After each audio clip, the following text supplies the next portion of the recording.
Today's lecture is going to be a guest lecture from Dr. Rotter. Dr. Craig Rotter has been within this department for quite a few years, has a lot of experience with leadership and management, and I thought it'd be best to have a guest lecture, just something a little bit different for me, as you'll hear from me almost every day throughout the summer course. So be sure you take notes. There will be some exam questions from this lecture. Additionally, be sure to check out the different resources I'll provide for leadership and management. I have some infographics, some YouTube videos for supplemental information. There's this quote, "You cannot manage men into battle." This is Grace Hopper, who was an admiral with the U.S. Navy, 1986. Admiral Hopper said, "You cannot manage men into battle. You manage things. You lead people." And in the video, that was obviously mentioned, the management of things and the leading of people. All right, so as you close in on what leadership and management are and their importance as you start your formal study of leadership through ALED 202, here are a few things that we hope you gain at the close of this particular lesson.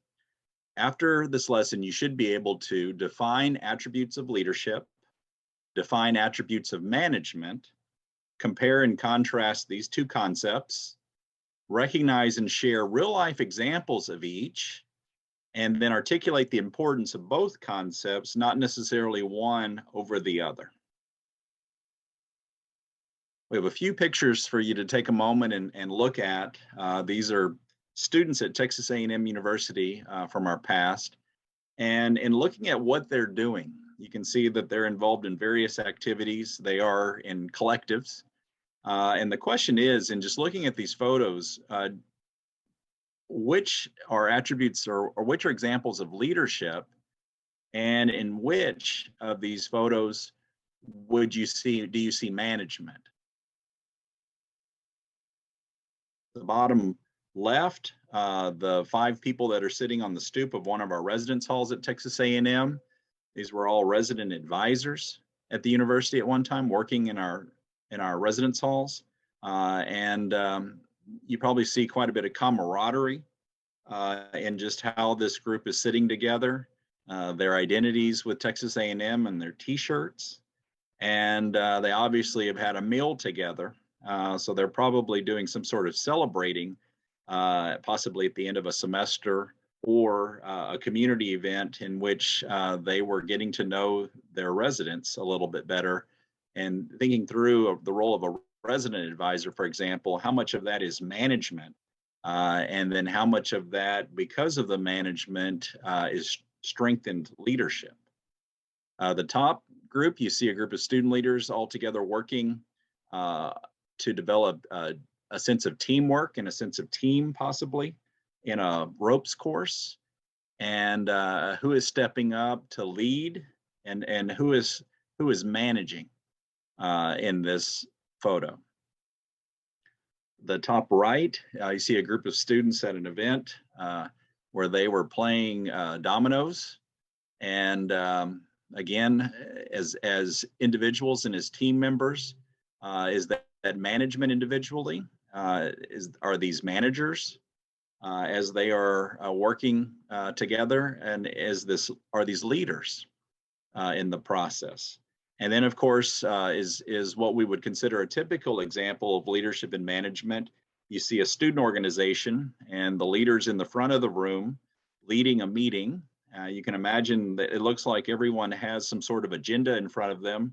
So there was probably some sort of management in terms of preparing for the meeting and what they were going to discuss that particular evening. And of course, bringing everyone together and hoping that everyone shows up. So several different examples possibly, and that we could extrapolate just by looking at what's going on.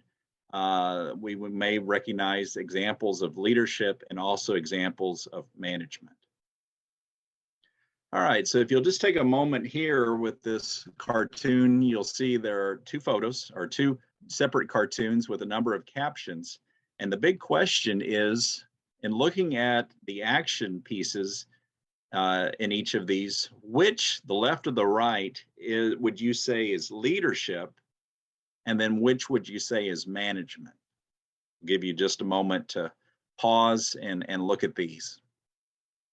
So in looking at the first one, some of the captions are reading that the person instructs, they organize, they make rules, they may blame people when things do not go as they had hoped and planned. They have a series of controls in place. They may be asking the question, well, when? By when will things get done? And setting deadlines. They avoid conflict possibly as they are working to keep things rolling consistently and effectively. They maintain perhaps the organizational aspects in terms of what needs to be happening. They may be very reactive. They're focused on being right and doing things the right way. They may be focused on budget and financials and monies. They may be doing some dictating what needs to be happening in terms of rules. They may be delegating. They may be working to avoid certain risks and keeping the organization afloat in a safe way. They may be enforcing rules. They may be very focused on the results rather than the process, but yet are also possibly very focused on plans that they have put in place. So would you say this is an example of management or leadership? And there may be some elements that are both. Okay, so compare this one to the photo on the right, or the image on the right, where this person shapes culture of an organization. They may be developing people, creating some sort of vision with others. They may seem much more energized and exciting something in individuals and the collective. They may be focused on change, very proactive possibly. They're very passionate and you can feel their passion. They're motivating others. They are an influencer. They inspire people to possibly create some sort of positive change. They may be working against the status quo and possibly breaking current rules as they move into new territory in a place that maybe an organization hadn't been prior. They are facilitating activities with others. They may be considered disruptors. And again, to create some sort of change, perhaps the way things have been done in the past need to be disrupted to some degree. They're innovators, possibly. Rather than just asking when, they may be asking why, or they may be asking, well, why not? Why couldn't we do these things or move forward in another direction? They may be using conflict as a way to get people to think about things and have deeper conversation with one another. Again, they may be empowering people and motivating them, and they may be challenging current systems, or they may be challenging people to step up. So would you say that, as best we can tell in these two, that perhaps the one on the right is leadership, and the one on the left is possibly the one on the right leadership, and the one on the left management? We could say that our entire lesson this go around could be in this frame, in these two frames. So let's move forward just a bit. All right, first things first, we can share these three pieces, and you really want to remember these possibly for your first exam, but also in life. And so one of the things when we think about leadership and management, by the way we are teaching this course, and this may not necessarily always be true or right, but we are standing with a belief system at this point with the course that both leadership and management are important, but yet they are two very different things. And it doesn't mean that one may not elevate more than another in certain circumstances or in certain moments or situations, but that we're just recognizing in general that both leadership and management are important. And again, they're two different things. Each has its purpose and function in an organization. Can you tell when one is leading, when a person is leading versus when they are managing?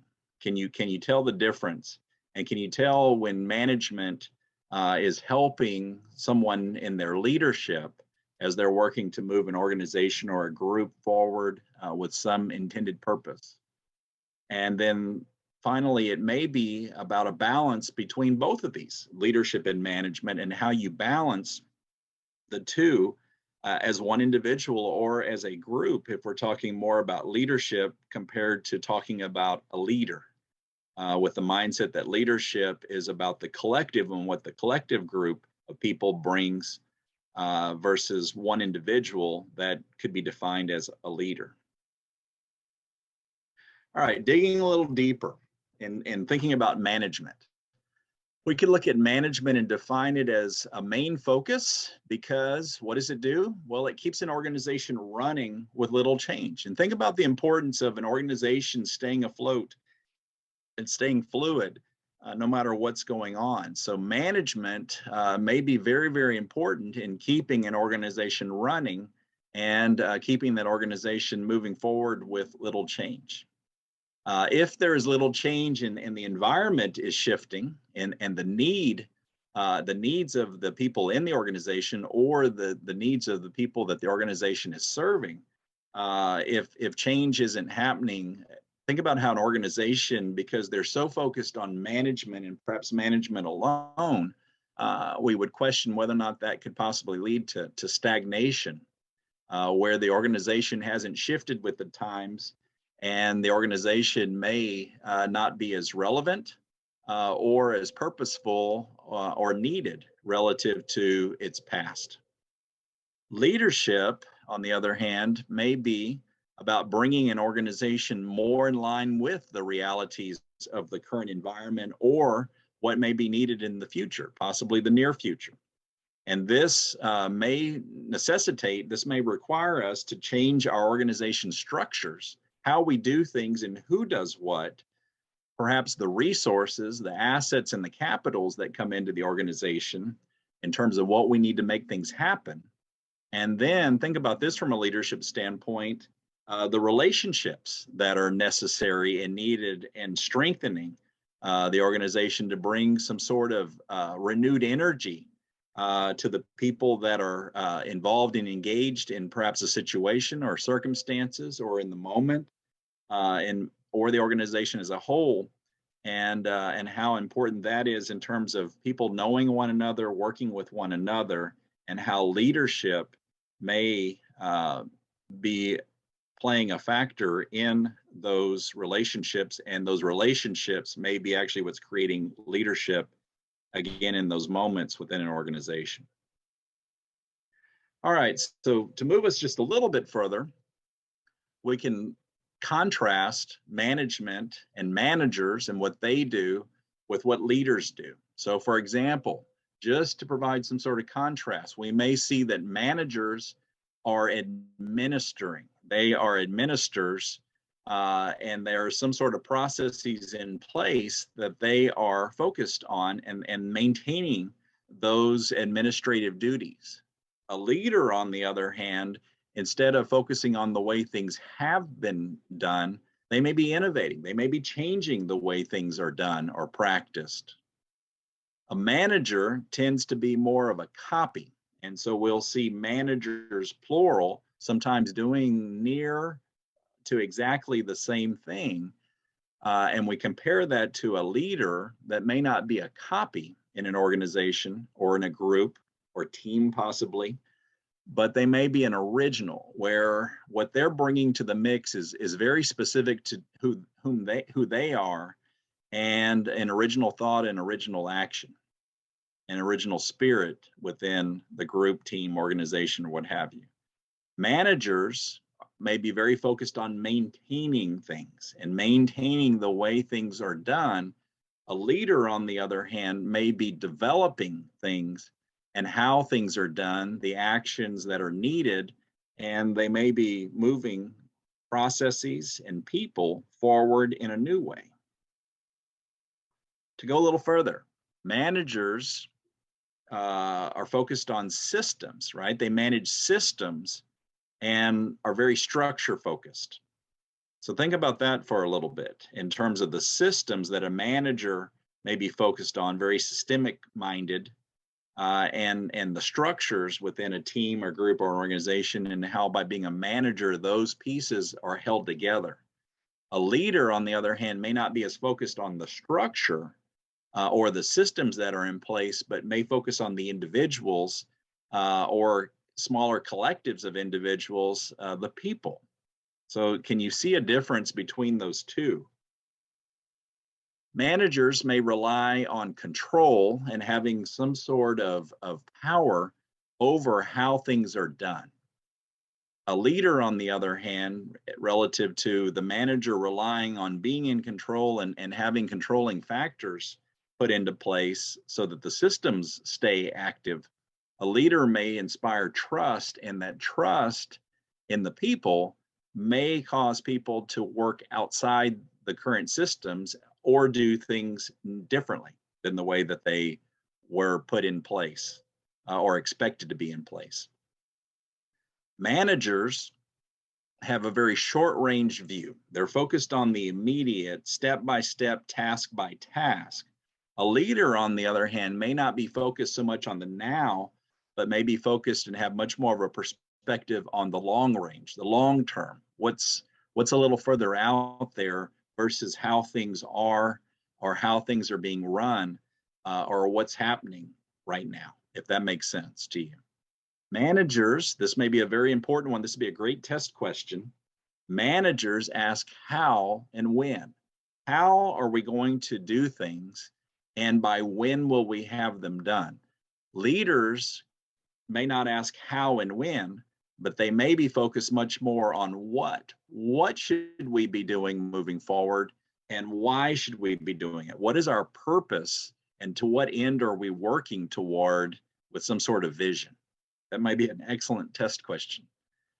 Managers have an eye on the bottom line, and that may be with budget, that may be with reporting, that may again be with structure. What is happening in the immediate based upon our previous actions?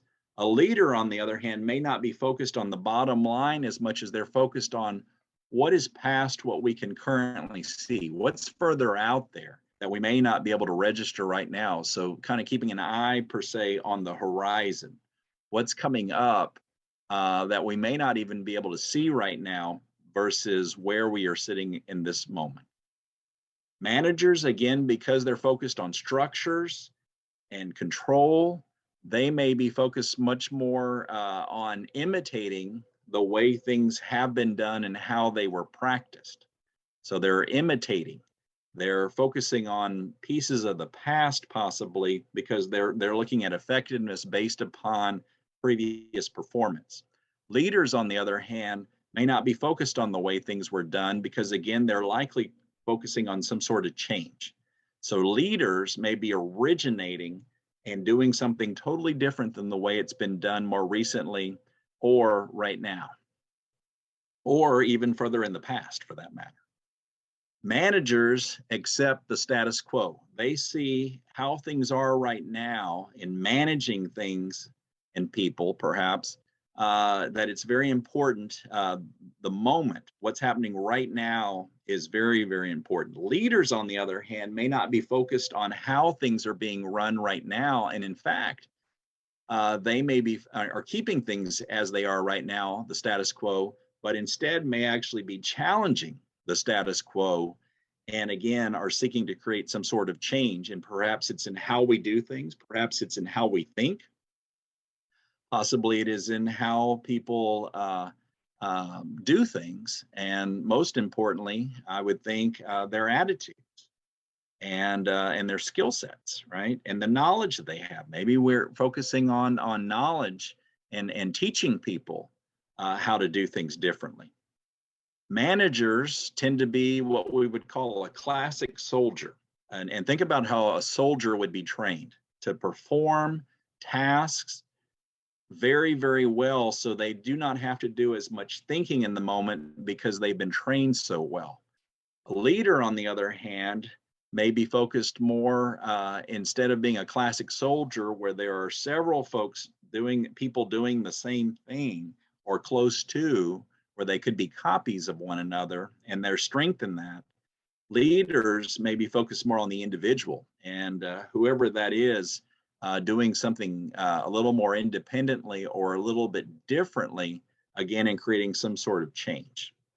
And this all comes from Warren Bennis, who was a professor at the University of Southern California, USC.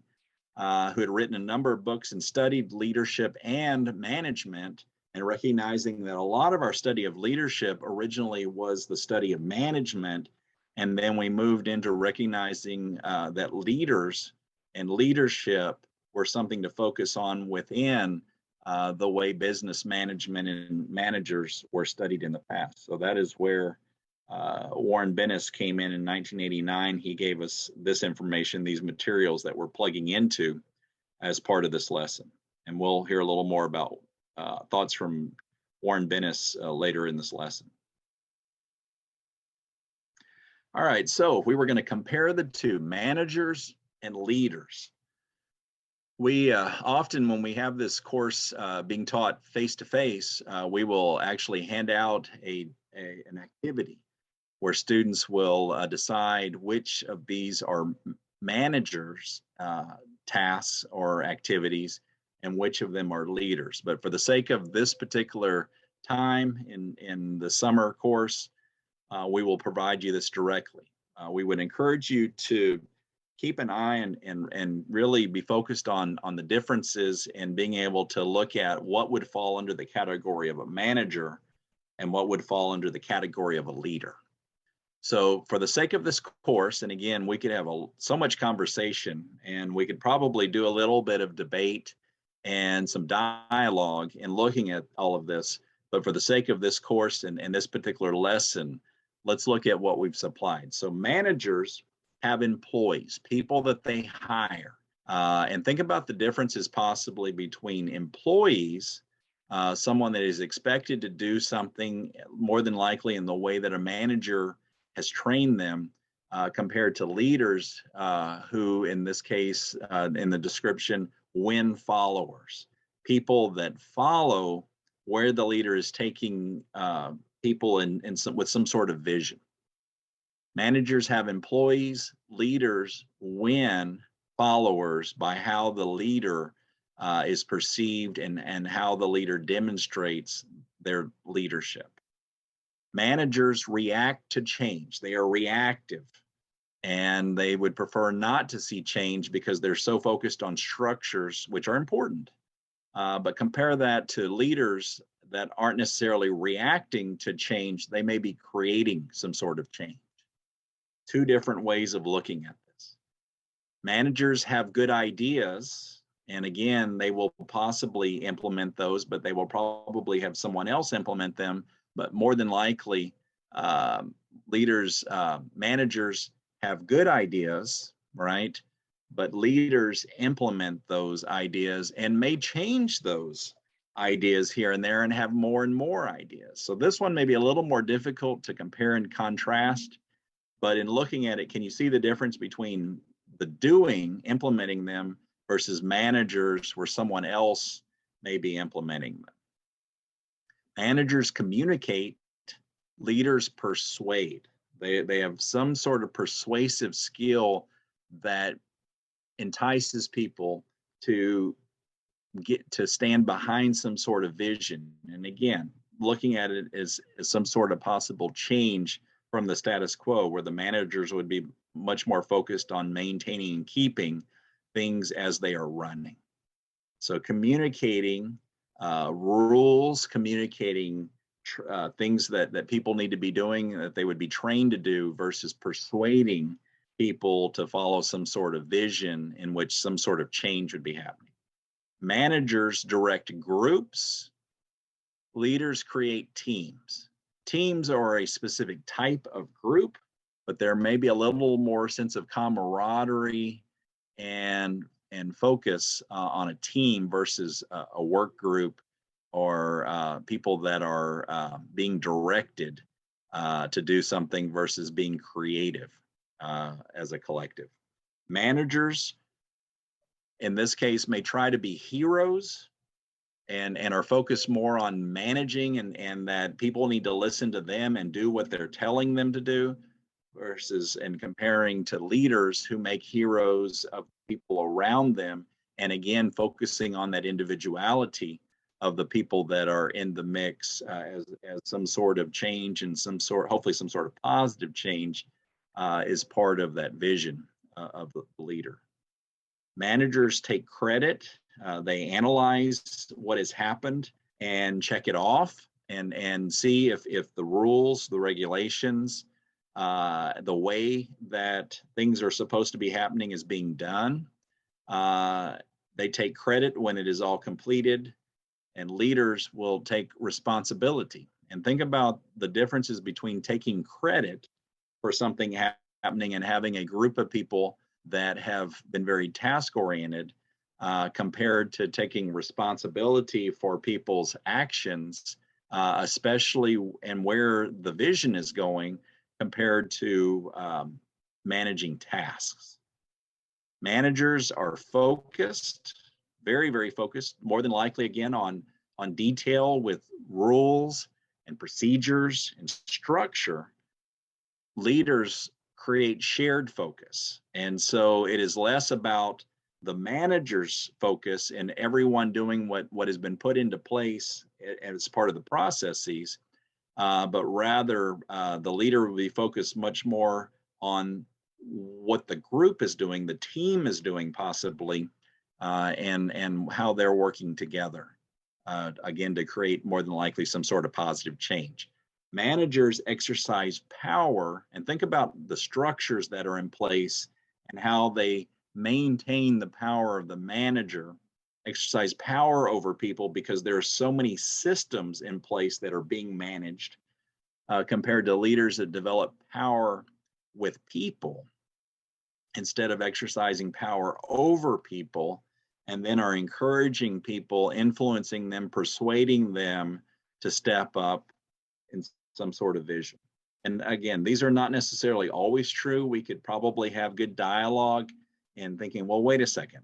I don't know if that's always true. Maybe a leader can do some of the things that a manager is listed as doing and focusing on here, and vice versa. And I would agree with that. But again, for the sake of the course and trying to contrast these, this gives you a little bit of something to grab onto and analyze. And again, that ultimate original question: when do you see management and what managers are doing? And when do you see leaders sometimes managing and managers sometimes leading? And again, just trying to determine what you are witnessing and hearing, and to see which of that might be management and which of that may be leadership. All right, back to Warren Bennis. Here's a quote. Managers are people who do things right. They focus on, again, tasks and processes, procedures, and focusing on people doing those things well. Leaders are people who do the right thing. Managers are people who do things right, focusing on, again, the tasks, the activities.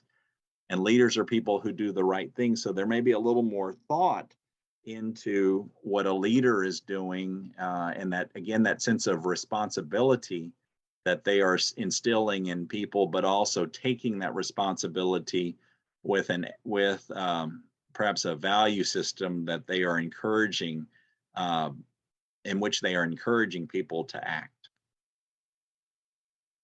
All right, so then we move into House. House studied managers. In 1995, House gave us a few things to think about. Managers plan, managers organize, they arrange systems of administration and control. This just digs us a little bit deeper and gives us a little more perspective in what managers do. They hold positions of formal authority. And I know often in my past, I think about accountants and accounting departments.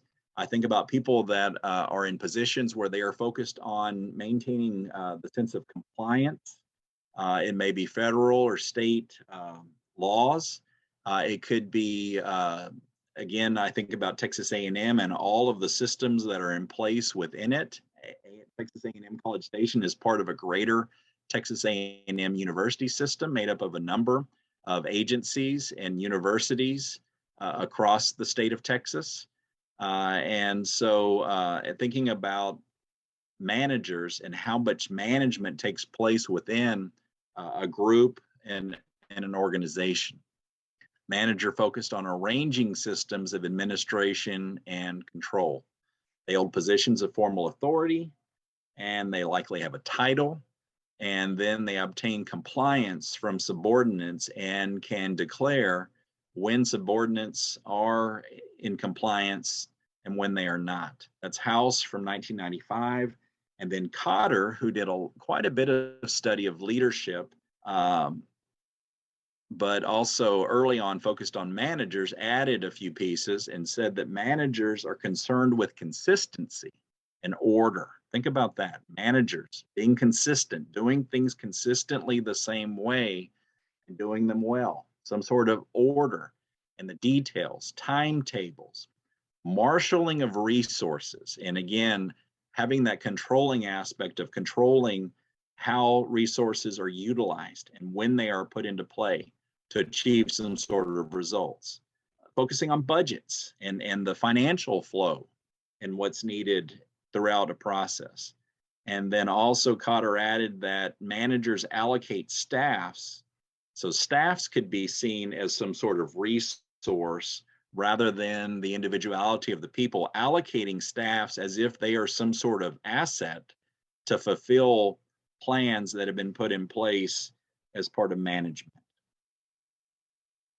Leaders, this is from Zalesnik in 1977, quite a while back. Zalesnik said that leaders tend to be more charisma like. That doesn't mean that they are extremely charismatic, although some are, but there is something about them and how they do things, what they express, possibly in looking at a vision that encourages people.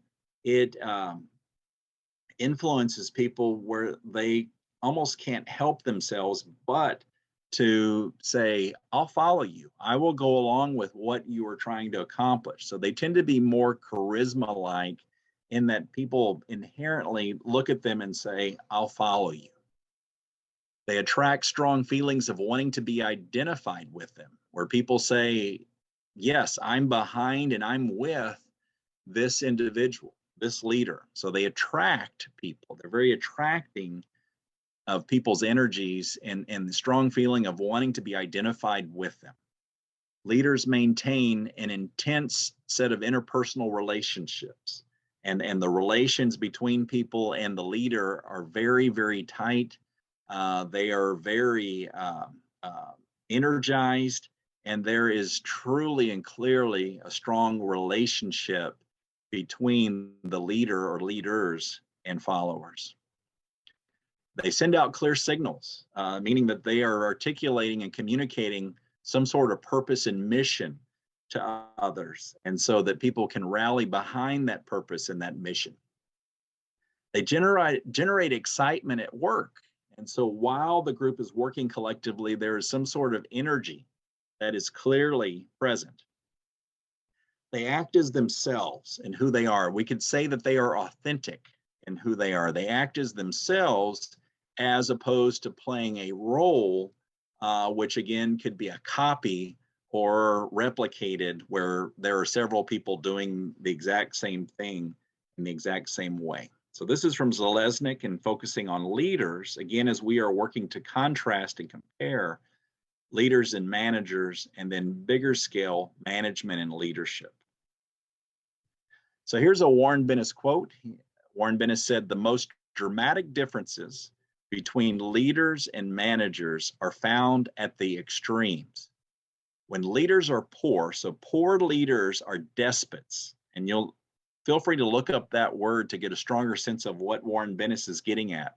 Poor leaders are despots, while poor managers are bureaucrats. They're constantly focusing on adding more rules, more regulation, more administrative duties, in the worst sense of the word. So again, Bennis is focusing on at their extremes, poor leaders and poor managers. And then Bennis adds this. Then it says, while leadership is a human process and management is a process of resource allocation, both have their place, and managers must also perform as leaders. I love this quote. All first-class managers turn out to have quite a lot of leadership ability. And so, again, recognizing how the two coincide sometimes within the same person that may be acting as a leader and a manager simultaneously. All right, so we're going to close this lesson with the notion of something that we feel in today's time is important, especially as so much is shifting, and how organizations and groups and teams are shifting, and then also how we are also increasingly focused on individuality and who people are in their own identities. And so at times when an organization has been around in particular for a very long time, we may find that as that organization is working to maintain itself, it may become so much more focused on management and so much less on leadership and being a leader uh, relative to perhaps its competitors, relative to possibly others that are new, are innovative, and are looking at finding some nuances, looking at finding perhaps a new niche in how they do things and what they do. So when an organization or a group of people uh, continue to stay focused on how things have been done in the past and who is leading, sometimes that can be considered or lead to this notion of what Capel would describe as inbred management. And so let's give you just a little more detail on this particular subject line. According to Capel, people cling to old ways of working, even though they've been confronted by a new situation, and recognizing that possibly the new situation may be one in which the old ways may not work as effectively or efficiently or may not work at all. But when they cling to old ways, we may find that management is very inbred versus putting in some sort of new ways of doing things and being able to shift things possibly for the better and how things are managed.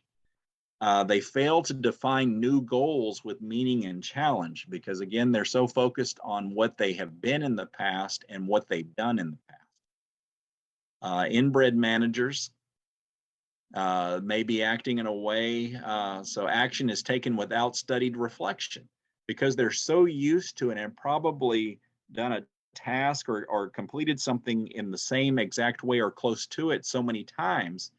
Action is reflex at that point. And so their action is taken without studied reflection and recognizing, wow, maybe we should do things a little bit differently or quite a bit differently because the environment or the people or how we're seeing things have shifted. Inbred managers, their behavior is rooted in tradition rather than need.